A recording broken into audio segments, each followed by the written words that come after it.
Colossenses capítulo 3, verso de número 1. Colossenses capítulo 3, verso 1.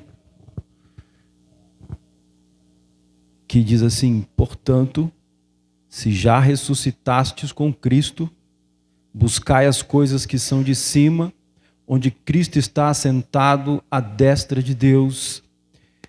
Pensai nas coisas que são de cima e não nas que são da terra, porque já estáis mortos, e a vossa vida está escondida com Cristo em Deus.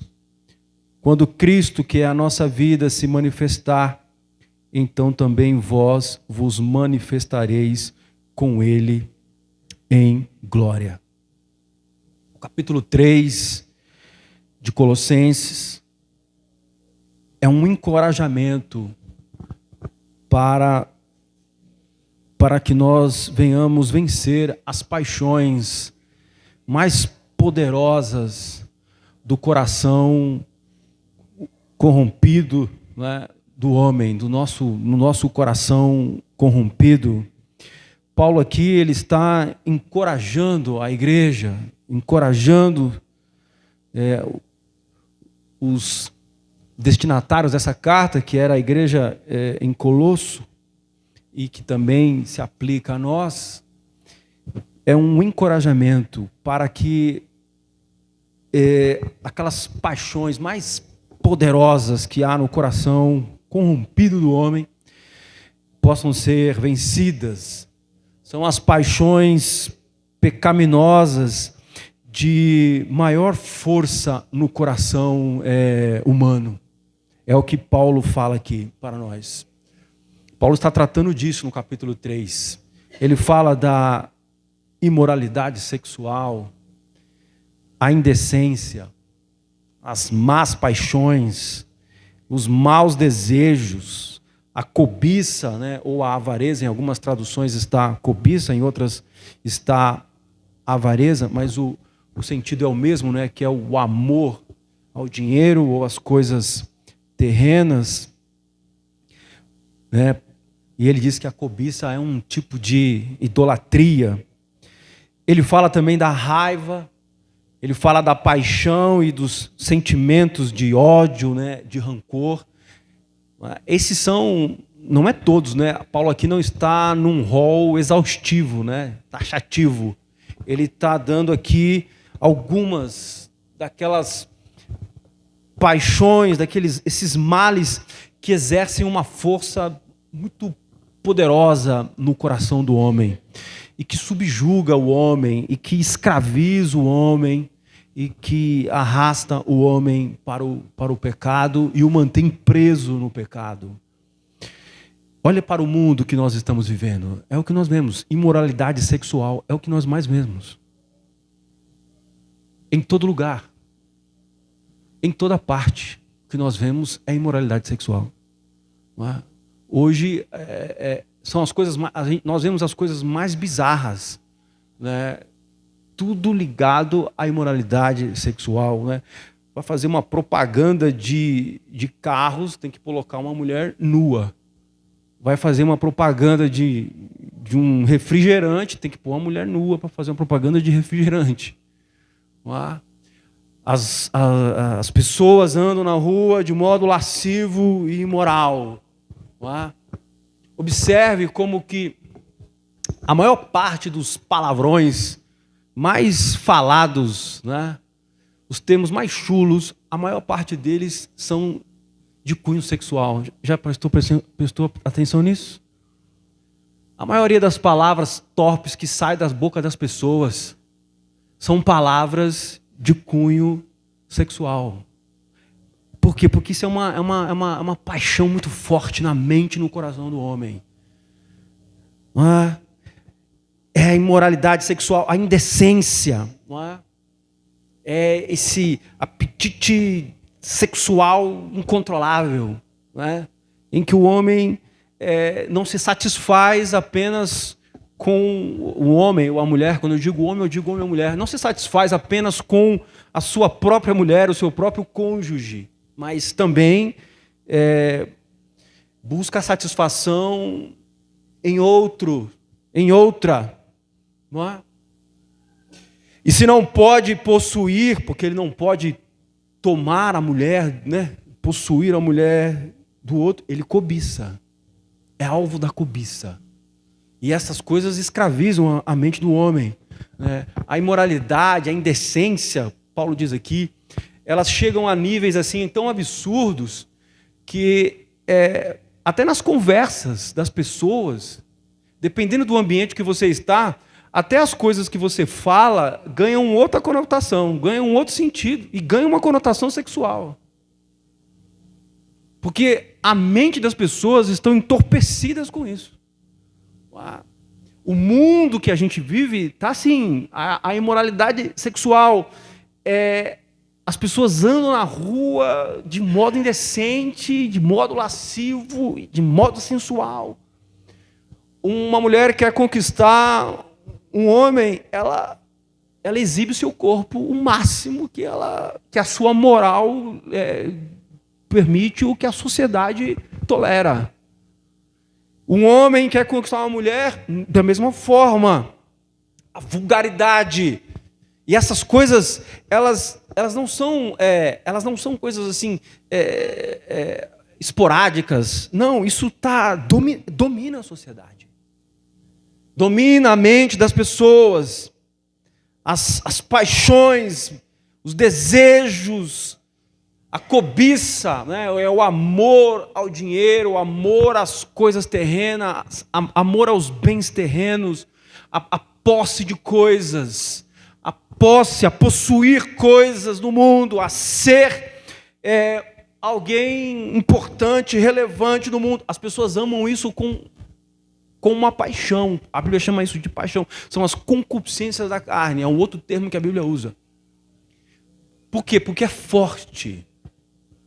As pessoas, por causa desse amor, elas mentem, elas enganam, elas defraudam o próximo, prejudicam o próximo, elas comprometem relacionamentos, elas comprometem até a sua dignidade por causa desse amor.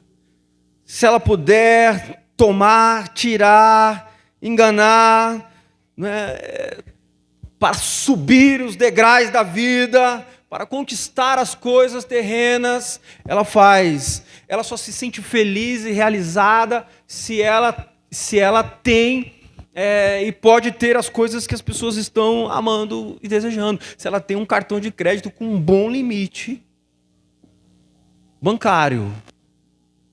Se ela pode viajar. Se ela pode desfrutar das coisas do mundo. Se ela pode ter o que as pessoas no mundo têm. Então, isto é esse amor, essa cobiça. E essa coisa, ela não é banal, assim, a ponto de ser uma coisa que não é... Ela é forte no coração. Ela escraviza. Não é? Ela é tão forte que a cobiça é tão forte que a pessoa, ela se endivida. Por isso. Não é?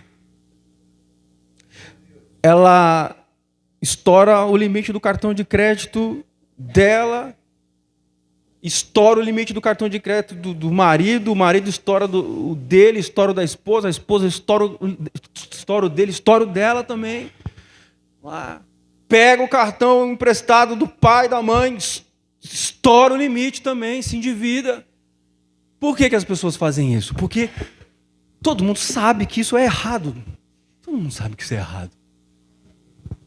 As pessoas sabem que isso é nocivo. A pessoa sabe que...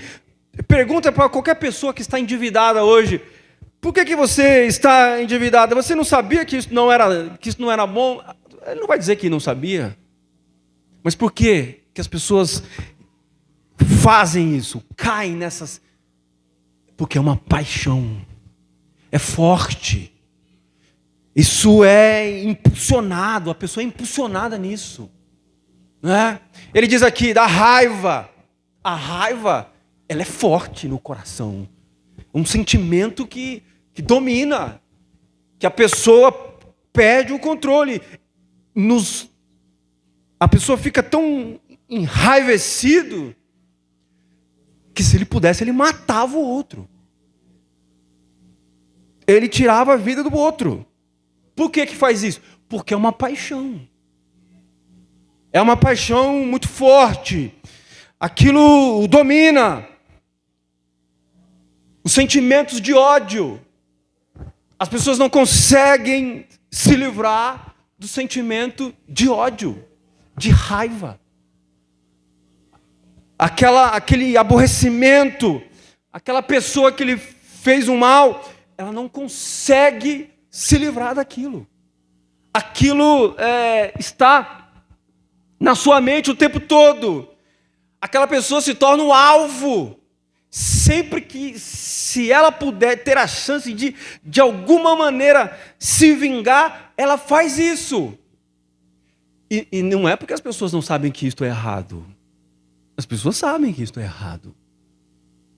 Mas é uma paixão. Exerce uma força poderosa no coração. Domina a mente, os sentimentos. A pessoa não consegue esquecer. A pessoa não consegue perdoar, a pessoa não consegue se livrar daquele sentimento. A pessoa não consegue. E não basta saber que Deus é aquele que é o justo juiz de toda a terra e que vinga as obras. Isso não é suficiente para a pessoa. Por que isto? Porque isto é uma paixão no coração do homem, é uma concupiscência. E nós só percebemos essas paixões no nosso coração quando nós tentamos nos livrar dela. Quando o homem tenta se livrar. Quando o homem tenta deixar. Quando nós tentamos mudar os nossos hábitos. Aí é que nós percebemos o quanto essas coisas são fortes. E o quanto que elas nos prendem. Se eu não tento resistir, se para mim esse é um sentimento normal, se é normal sentir raiva, se para mim é normal ter essas paixões, se para mim é normal esses sentimentos de ódio, se é justo que eu esteja com raiva, porque o que fez contra mim, o que aquela pessoa fez, é imperdoável, é justo. Se eu consinto com esses sentimentos, a imoralidade sexual, a indecência, não tem como. Se eu digo assim, não tem como, irmão. Olha o jeito que essas mulheres andam na rua. As mulheres andam quase nuas na rua. Como é que eu não vou olhar? Não sou cego. Como é que todo lugar que eu vou é desse jeito? Eu não sou cego. Eu tenho que ver. Está diante de mim. Eu não tenho como deixar essas coisas. Então, se eu consinto com essas coisas, é óbvio que eu não vou sentir o quanto elas são fortes e quanto são poderosas no nosso coração.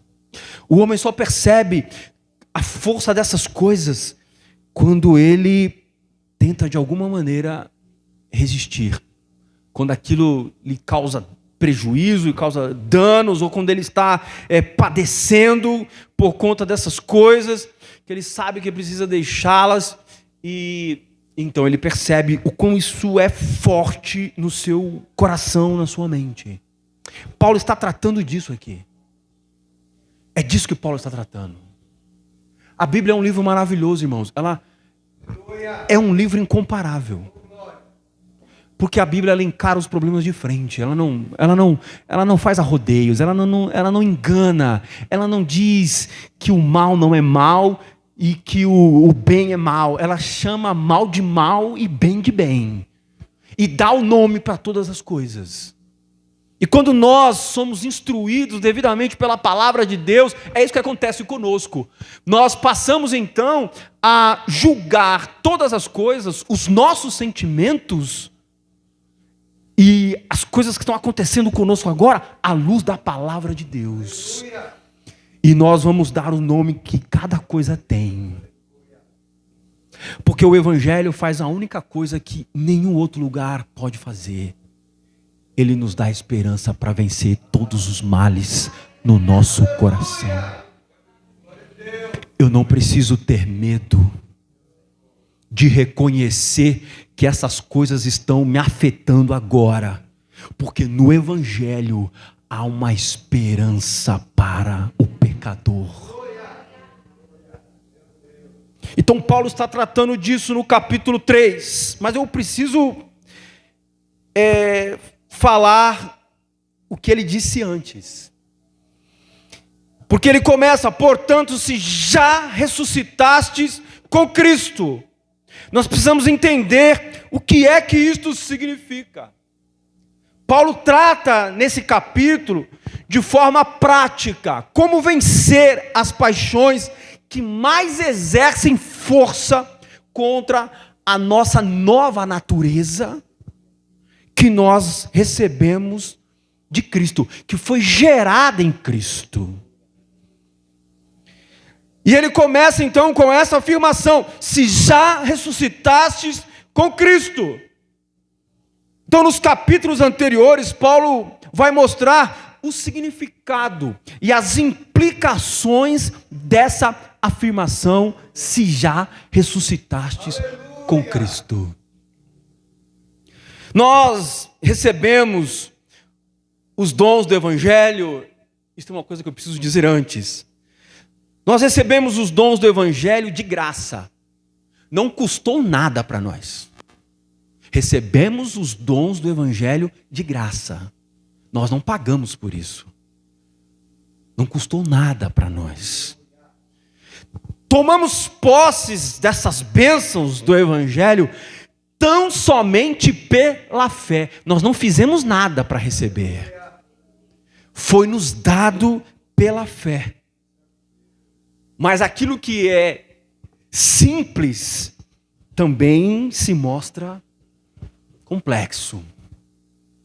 Paulo vai mostrar então o tanto de coisas que aconteceram nos céus e na terra para que essa salvação chegasse até você e chegasse até a mim. Ele vai mostrar o tanto de coisas, o tanto de eventos do universo, do cosmos, para que você e eu hoje pudéssemos ter fé nesse Jesus. Aleluia. E ele faz isso nos capítulos anteriores. Primeiro ele vai falar do Jesus que é apresentado como a causa e a razão de todas as coisas existirem. Aleluia.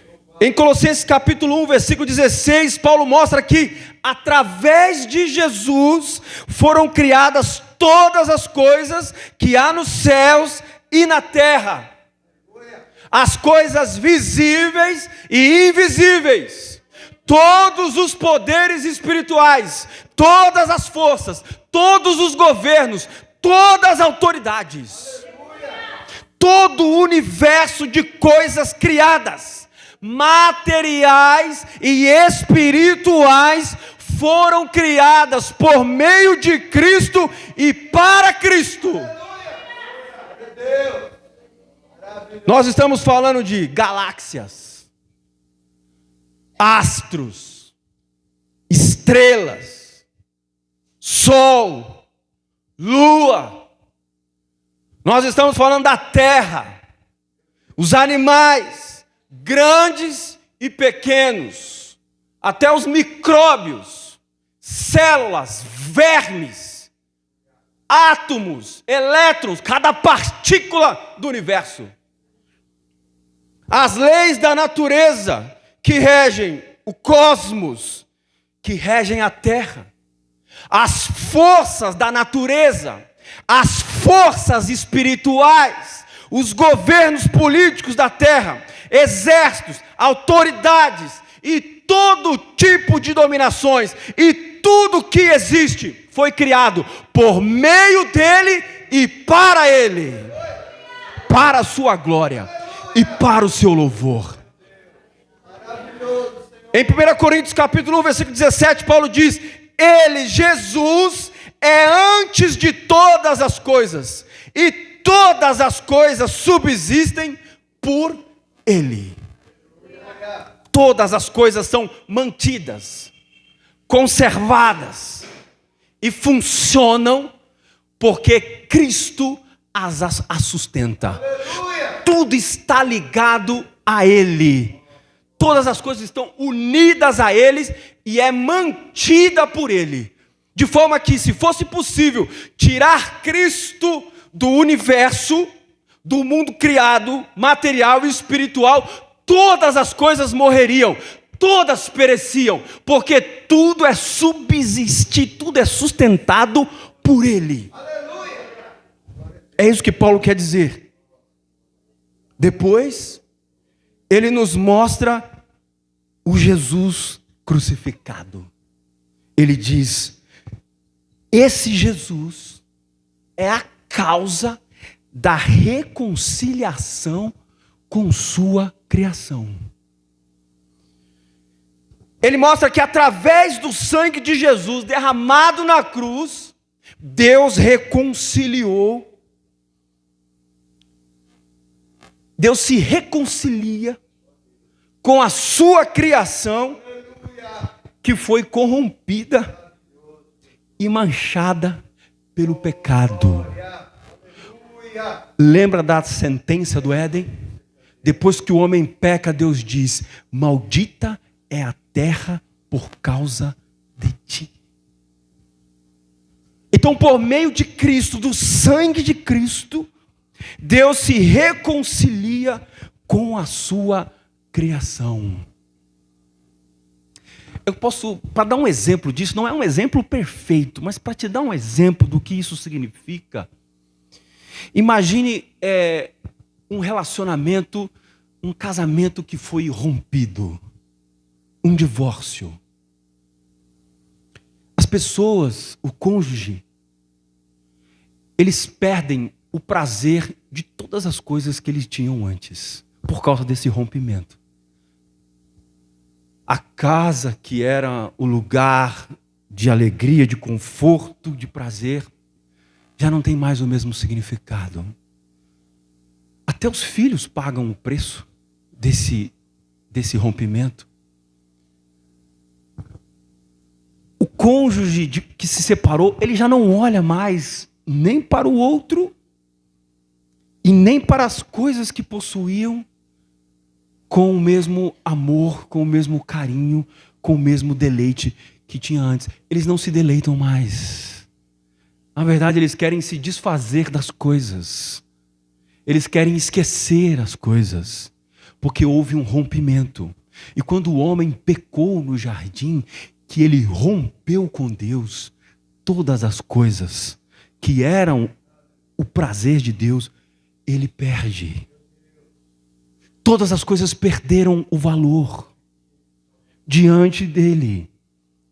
Mas elas foram restauradas, elas são reconciliadas por meio do sangue derramado de Cristo Jesus.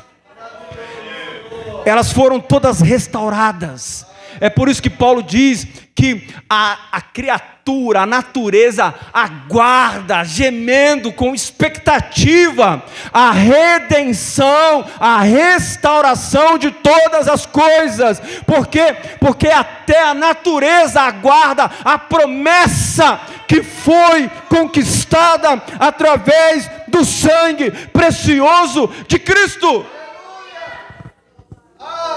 Jesus, então, é a causa da reconciliação da criação. Colossenses capítulo 1, versículo 20. E que, havendo por ele feito a paz pelo sangue da cruz, por meio dele reconciliou consigo mesmo todas as coisas, tanto as que estão na terra como as que estão nos céus.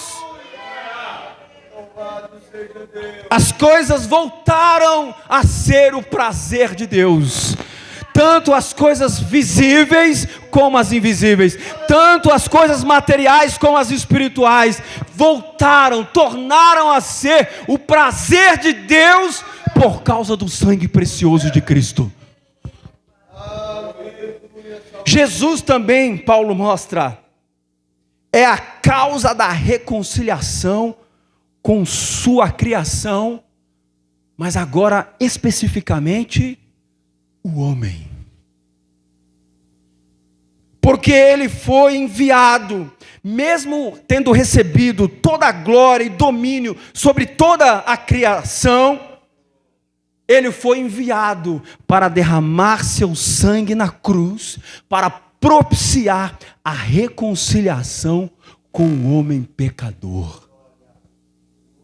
Deus nos tornou amáveis a Ele de novo por meio do sangue de Cristo.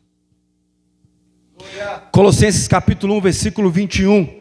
A vós também, que no outro tempo erais estranhos, eram inimigos do entendimento, pelas vossas obras más, agora, contudo, vos reconciliou no corpo da sua carne, pela morte, para perante ele vos apresentar santos e irrepreensíveis e inculpáveis.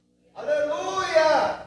Bendito é o teu nome, Jesus. Paulo mostrou também que Cristo, por meio da sua morte, ele destronou os poderes espirituais e humanos.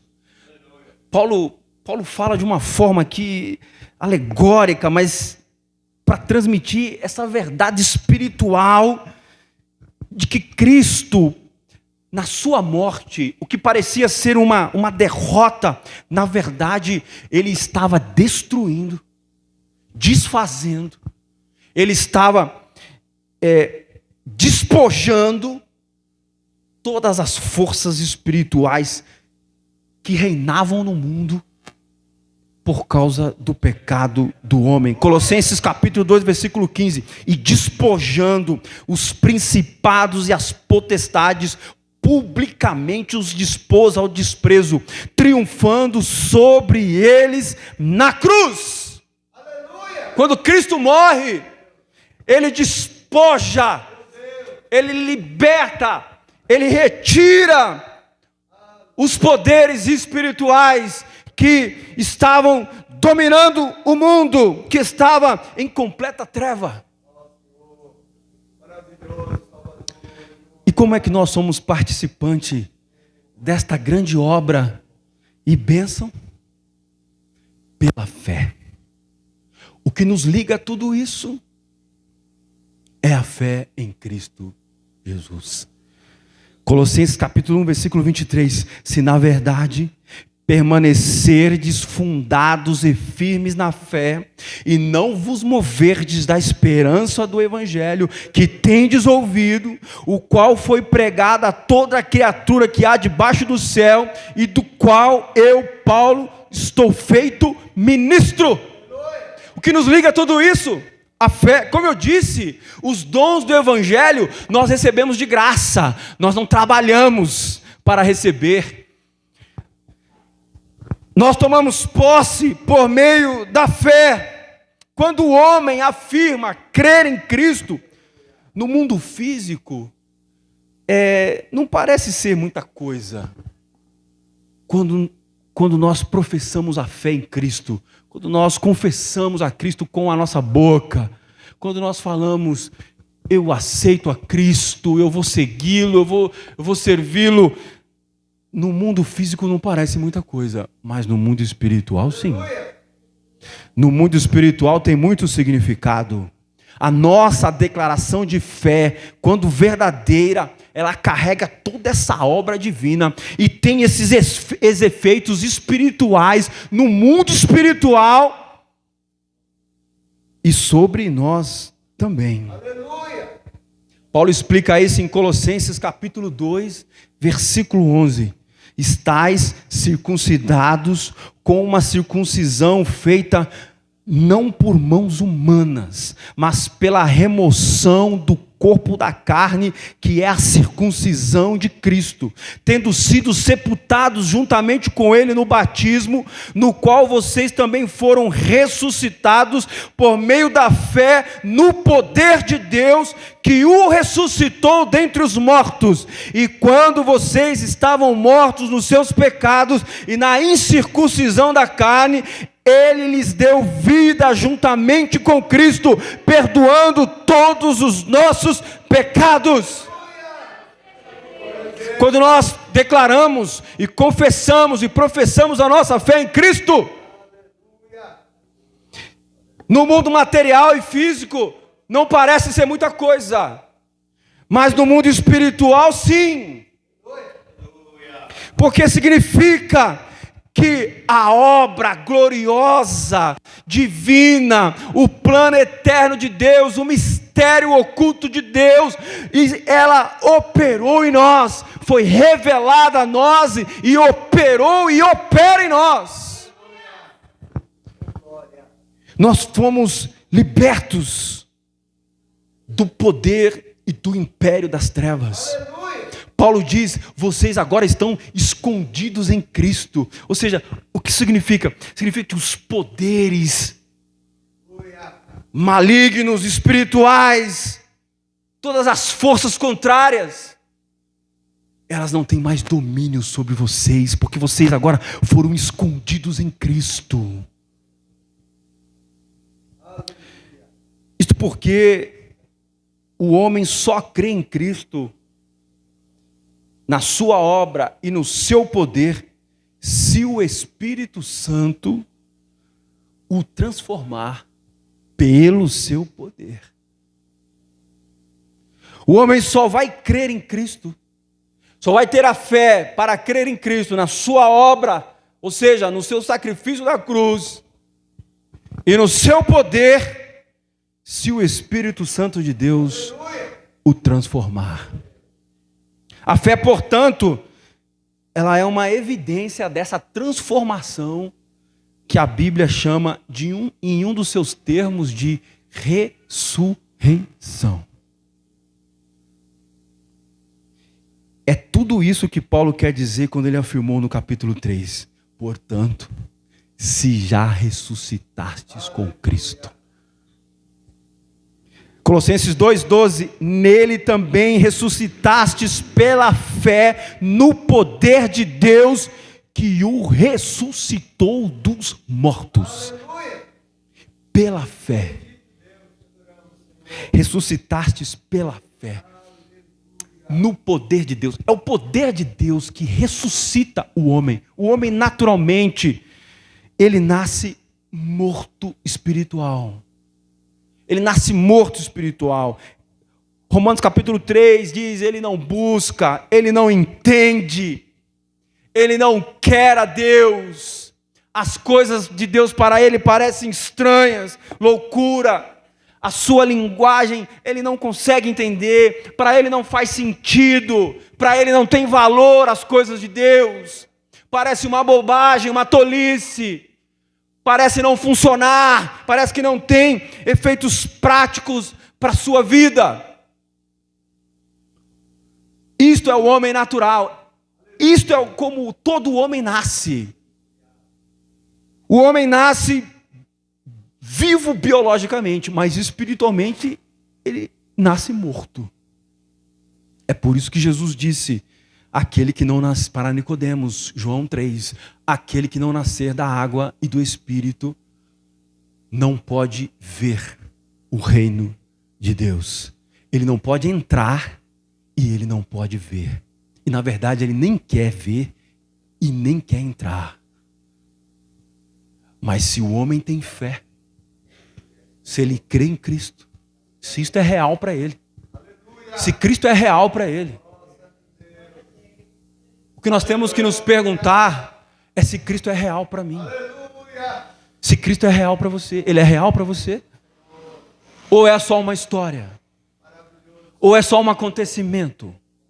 Ou é só uma coisa que aconteceu? Cristo é real? Ele ressuscitou para você, Ele ressuscitou realmente? Todo mundo sabe que uma pessoa não pode voltar à vida da morte naturalmente. As leis da física não permitem isso. Quando ocorre a parada cardiorrespiratória, as células começam a morrer. E esse é um processo irreversível. Irreversível. As células morrem. O sangue para de circular. Os órgãos falecem. O cérebro morre. Os órgãos morrem. Uma pessoa morta há 1 minuto é a mesma pessoa morta há 1 hora, há 2 horas, há 10 horas. É a mesma pessoa morta há 3 dias. Não volta à vida novamente. Não existe nada no mundo físico que faça com que alguém que entrou no processo de morte, ele volte. E a Bíblia está falando de alguém que morto há 3 dias voltou à vida de novo. Você realmente crê nisso? Isso faz sentido para você? Isso é real para você? Deus é real para você? Cristo é real para você? Cristo está vivo para você ou ele está morto? Paulo diz, porque se Cristo está morto, se ele não ressuscitou, a nossa fé é vã. Não tem serventia alguma. Ou o evangelho é o poder de Deus, ou ele não é nada. Ele é mais uma coisa qualquer no mundo. Nós temos que nos perguntar se nós realmente cremos nisso. Porque se você acha que não pode deixar as paixões do teu coração, porque são mais fortes do que você, é porque você ainda não creu. É porque eu ainda não criei. Se eu acho que esses sentimentos do meu coração não podem ser abandonados, se eu não consigo deixar a imoralidade sexual, a cobiça, a indecência, as palavras torpes, se eu não consigo desejar as coisas de Deus, buscar as coisas de Deus, fazer o que Deus manda que eu faça, então, na verdade, eu não creio. Eu digo que creio, mas a minha fé é morta, não é verdadeira. Porque Paulo está falando, é por isso que tem um se aqui. Se já ressuscitaste com Cristo. Por quê? Porque não é possível, Paulo está dizendo, em outras palavras, não é possível que vocês vivam como antes. Não é possível. Não é possível que vocês, se já ressuscitaram com Cristo, que vocês continuem vivendo a mesma vida que vocês viviam. Se vocês continuam praticando as mesmas coisas, se o teu coração continua amando o mundo e as coisas do mundo, e se você continua cedendo a essas coisas, ele está dizendo, não é possível. Se já ressuscitastes com Cristo. Por quê? Porque alguém que ressuscitou com Cristo, ele recebeu a nova vida de Deus. Pelo mesmo poder, Paulo diz, que ressuscitou a Jesus Cristo dos mortos.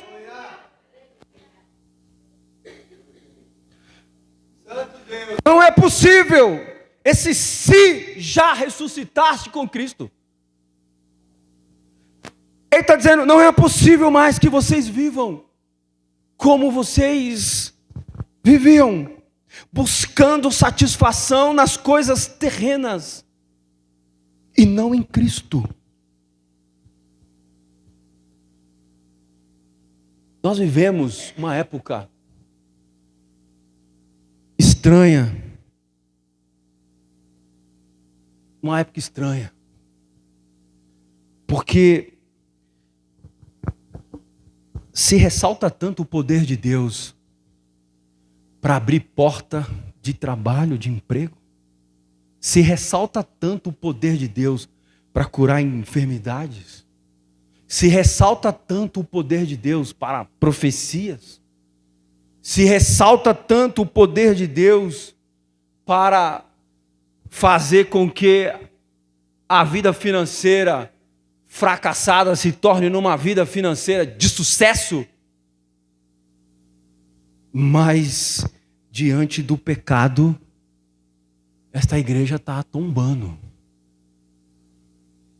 Porque se nós não mortificarmos o pecado, ele vai nos mortificar. Escuta aqui, jovens, vocês, o congresso é para vocês, né? E para todos nós, mas especialmente a vocês. Se vocês não mortificarem os pecados na vida de vocês, Ele vai mortificar vocês. Ele vai matar vocês. Ele vai. E vai vir de muitas maneiras. Não vai vir com um Satanás com chifre, um garfo, um tridente na mão, vermelho ou preto, e com um rabo com uma seta na ponta. Ele não vai aparecer para você assim, não. Ele não aparece assim para nós, não. Ele parece bonito, agradável, palavras doces, prazeroso, eloquente, sedutor. Não vai gritar com você, vai falar manso. Não vai ser rude, vai falar suave. Mas te prende, porque é isso que o diabo faz. É isso que o diabo faz. Ele seduz, depois ele te fere. Primeiro ele te atrai, depois ele vem com as cadeias e prende você e faz de você um escravo. Escravo da imoralidade sexual, escravo da cobiça, escravo da indecência. Há pecados aqui que Paulo não menciona aqui na Bíblia, mas que se enquadra perfeitamente aqui na imoralidade sexual. Por exemplo, a pornografia, a cobiça, os maus pensamentos. Ele faz isso. Parece bonito, mas não é. Está arrastando as almas para o inferno. Então Paulo está preocupado com esta igreja. Veja, a preocupação de Paulo, a preocupação do pastor Paulo é bem diferente da preocupação dos pastores dos nossos dias, né? Paulo está preocupado em fazer com que esta igreja tome posse do poder de Deus para serem libertos de toda a imundícia, de todo o pecado. Paulo está preocupado com a prosperidade da alma e não com a prosperidade financeira. Aleluia. Esta é uma preocupação genuína. E é uma igreja que ele não era o fundador. Paulo não foi o fundador dessa igreja. Essas não eram crentes que ele conhecia pessoalmente. Foi fundada por um obreiro seu, mas que ele não era o fundador dela. É provável que ele nunca esteve lá, nunca pregou pessoalmente para eles, mas ele amava elas como a igreja de Cristo. Ele amava elas como ovelhas do rebanho de Cristo, e ele queria curá-las, ele queria vê-las saradas pelo poder do Espírito Santo de Deus. Em Colossenses capítulo 2, versículo 20, Paulo mostra uma outra realidade. A realidade de que recursos humanos não podem dar solução para essas paixões poderosas no coração do homem. Recursos humanos, a filosofia humana, os métodos humanos não podem. Não podem. Colossenses capítulo 2, versículo 20. Se vocês morreram com Cristo para os rudimentos do mundo, por que se sujeitam a regras, como se ainda vivessem no mundo? Não toqueis nisso, não coma disso, não pegue naquilo. Todas estas coisas destroem com o uso, ou seja, perecem com o uso. São preceitos e doutrinas dos homens, De fato, essas coisas têm uma aparência de sabedoria, ou seja, parece que é bom. Ao promoverem um culto que essas pessoas inventam, falsa humildade, um tratamento austero do corpo, né? Ou seja, subjugam o corpo, mas elas não têm valor algum na luta contra as inclinações da carne. As regras, não faça isso, não pode aquilo, essas coisas, não toque nisso, não coma isso, essas coisas não libertam. Não liberta o homem da inveja, dos ciúmes, da imoralidade sexual. Não consegue. Por quê? Porque não é que as pessoas não sabem que não podem fazer. É porque são paixões poderosas no seu coração. Não há recursos humanos naturais. Não há. Essas coisas só são vencidas pelo poder de Deus. Glória a Deus. Somente pelo poder de Deus. Recursos humanos não vão funcionar. Filosofia humana, uma tentativa de viver uma vida regrada, de viver uma vida cheia de regras, métodos, não vão funcionar.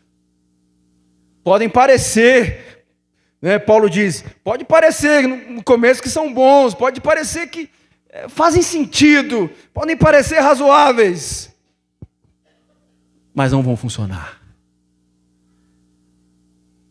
A única coisa que vence esses males no coração do homem é o poder de Deus. É disso que Paulo destaca em Colossenses. É por isso que Paulo vai falar várias vezes em Colossenses. É o poder de Deus. Não só em Colossenses, né? E nas cartas que ele escreve, ele está sempre falando o poder de Deus, o poder de Deus. Em Romanos, ele fala, o Evangelho é o poder de Deus. Não me envergonho do Evangelho, porque é o poder de Deus e salvação para todo aquele que nele crê. O poder estará onde? No Evangelho de Cristo, só nele. A única coisa que vence esses males no coração do homem é o poder de Deus. Então ele dá a receita aqui para nós. Ele dá a receita. Então ele diz: buscai as coisas lá do alto. Aleluia! Bendito é o teu nome. Buscai as coisas lá de cima, onde Cristo vive, onde Ele está assentado à direita de Deus. Pense nas coisas lá do alto e não nas coisas que são aqui da terra, porque vocês morreram e a vida de vocês está oculta juntamente com Cristo em Deus. Quando Cristo, que é a vida de vocês, se manifestar, então vocês também serão manifestados com Ele em glória. Aleluia! Louvado é o teu nome. Busquem Aleluia! as coisas que são do alto. Ele está dizendo, encha a mente de vocês com as coisas que são lá de cima. Pensem nas coisas que são lá de cima. Em Coríntios ele diz, não tenham cuidado nenhum da carne. Não tenham cuidado nenhum da carne. Ele diz, não se preocupe, não tenham cuidado com as coisas que são daqui. Por quê? Porque essas coisas que são terrenas, são as oposição, estão sempre se opondo à nossa busca, o nosso deleite e o nosso prazer nele. Então ele diz, não cuide, não tenham cuidado das coisas desta vida, mas busquem ao Senhor. Por quê? Por que estamos fracassando diante desses pecados? Por que estamos fracassando diante desses pecados? É porque não estamos, se nós ressuscitamos com Cristo, se já ressuscitamos com Cristo,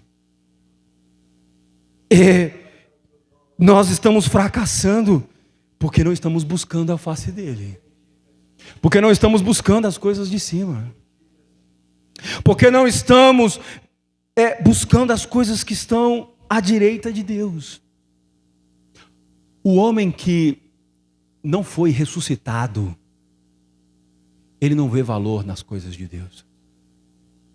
Ele não enxerga valor. Paulo está escrevendo aqui para crentes, ele não está escrevendo ele está escrevendo para crentes. Quero deixar isso bem claro. Ele está escrevendo para crentes. Porque o homem que não creu em Cristo, ele não acredita nisso. Ele não tem fé.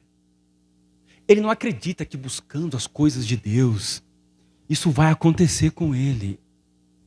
Aliás, ele nem busca. Ele nem tem interesse, como eu já disse. Agora, aqueles que já ressuscitaram com Cristo, é para você. É para você que crê em Cristo. É para você que crê na obra de Cristo. Do Cristo que foi crucificado. E que ressuscitou. Se você crê que Ele ressuscitou, é para você que Ele está escrevendo isso. Ele está dizendo, buscai as coisas lá do alto, onde Cristo vive, assentado à direita de Deus. Pense nas coisas do alto, encha a tua mente com as coisas de Cristo, com a sua palavra, com as verdades do Evangelho de Cristo. Encha, meu querido, a tua mente, ocupe a tua mente. Não desperdice o teu tempo com inutilidades, com as coisas deste mundo, mas vá à palavra de Deus, coma dela, se alimente dela, ore, jejue. A Bíblia diz, Jesus diz que há castas de demônios que só saem com jejum e oração. Você está escravo no pecado, escravo na ira, na raiva, no ódio, na imoralidade sexual. Você está escravo do pecado, da cobiça. Deixa eu dizer para você, Jesus, Ele despojou as trevas para que você e eu sejamos livres. Livres. Quando nós buscamos a Ele, Paulo diz, vocês estão escondidos em Cristo. Aleluia. As trevas, elas não vão dominar vocês. Elas não vão escravizar vocês. Vocês estão escondidos em Cristo. Buscai. Buscai. Buscai querendo ver a glória de Deus. Querendo ser cheio do seu poder. Buscai a mudança de sua vida em Cristo, fazendo isto. Porque todo o universo, como eu disse, tudo foi criado por Ele. Tudo é sustentado por Ele. Ele foi enviado por Deus para a nossa salvação, para sermos livres.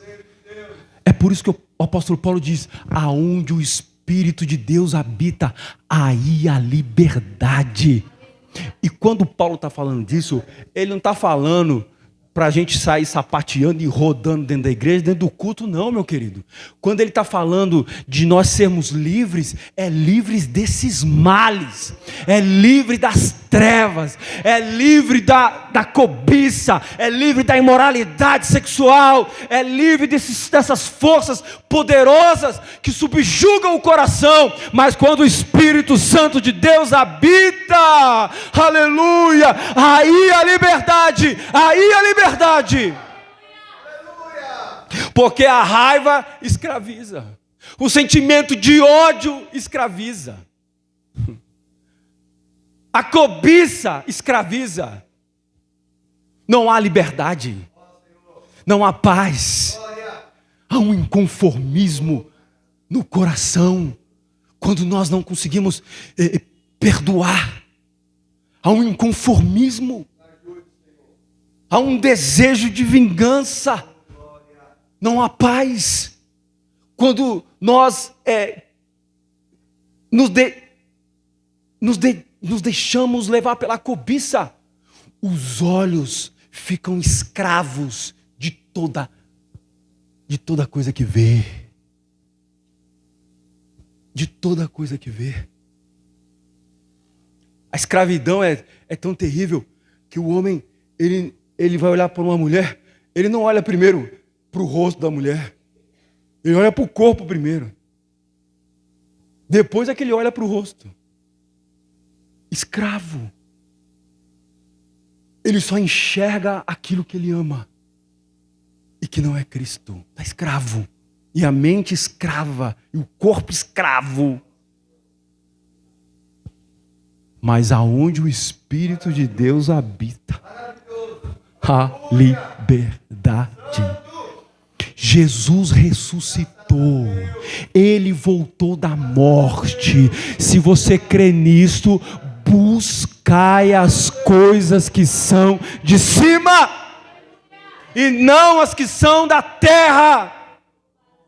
Porque as da terra vão te matar, vão te levar para o inferno, vão te destruir. Você vai sofrer debaixo do aguilhão do pecado e da morte, e você vai terminar no inferno. Mas se você buscar aquele que te fez a promessa, aquele que é o provedor de todas as coisas, aquele que é o dono da vida, se você buscar aquele que detém todos os poderes na terra e no céu, Ele vai te dar vida, Ele vai vivificar teu coração, Ele vai te libertar. Aleluia! Aleluia! Aleluia! Aleluia! Você precisa fazer isto, porque se você não mortificar esse pecado, ele vai mortificar você. Se você não matar ele, se você não cortar ele da tua vida, ele vai cortar você. E a única coisa que nos liberta é o poder de Deus. Não existe outro recurso na terra, não existe outro meio no mundo, senão os homens já teriam resolvido o problema, mas eles não resolvem, não é?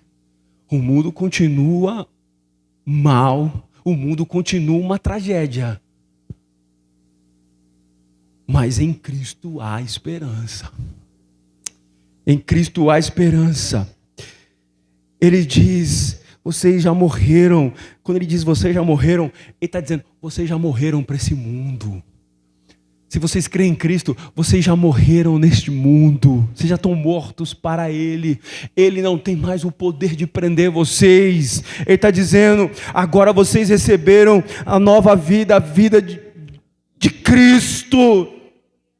E ele então destaca, e quando Cristo, que é a vida de vocês, se manifestar, ele está dizendo, lá na eternidade, na consumação de todas as coisas, vocês vão estar com Ele, lá na sua glória, vocês se apresentarão diante deles em glória, junto com Ele.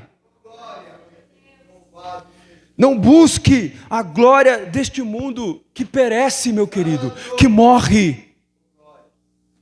Que morre. É possível. É possível. Aí ele na continuidade do capítulo, ele vai falar especificamente de cada coisa, de cada pecado aqui, ele vai tratando cada pecado especificamente. Não há tempo para nós abordarmos isso. Ele fala das consequências desses pecados que trazem para o homem, e ele continua encorajando a igreja, os cristãos, a mortificar, né? A cortar esses pecados. E como é que isto acontece? É uma mudança de hábitos, é uma mudança de atitudes, pela fé. Você entra nessa batalha espiritual contra essas coisas no teu coração. e na tua mente. É duas coisas que você faz aqui, que ele diz. Você busca a Deus, busca as coisas que são de cima, busca as coisas que são do alto, que é de onde você vai obter a força e o poder espiritual e a vida para poder lutar esta batalha. E você, então, começa a mudança de atitudes e mudança de hábitos. É isso, são duas coisas. Você precisa cortar essas coisas da sua vida. Mas você precisa buscar na fonte de vida e de poder. Você não vai conseguir cortar simplesmente se você não se encher da vida de Deus em você. Se você não buscar a Deus. Se você não se alimentar com as coisas de Deus, com a sua palavra, com a sua comunhão, com o seu espírito. Você não vai conseguir cortar. Entende isso? Você não vai conseguir mortificar. Você precisa fazer essas duas coisas. Uma é positiva e outra é negativa. A positiva é que você precisa fazer. É ativo. Você precisa buscar a Deus. E a outra é negativa. Você precisa abandonar esses maus hábitos na sua vida. E se você crê no Senhor, e porque se você crê nele, nessa obra que ele fez de Cristo, você crê que ele morreu por você, e você crê que ele ressuscitou, então este poder, esta libertação está à sua disposição para você, enfim, desfrutar da plenitude da vida de Deus. Paulo não diz que essa luta é fácil, que não é uma batalha espiritual, é uma luta. Em Romanos capítulo 7, Paulo fala dessa batalha, dessa luta espiritual. Mas ele já conquistou a vitória para nós, e o seu poder está à nossa disposição, se nós crermos no Senhor. A verdadeira fé é uma resposta positiva ao chamado de Deus. Ser meramente um ouvinte não vai funcionar. A verdadeira fé, ela é uma resposta positiva.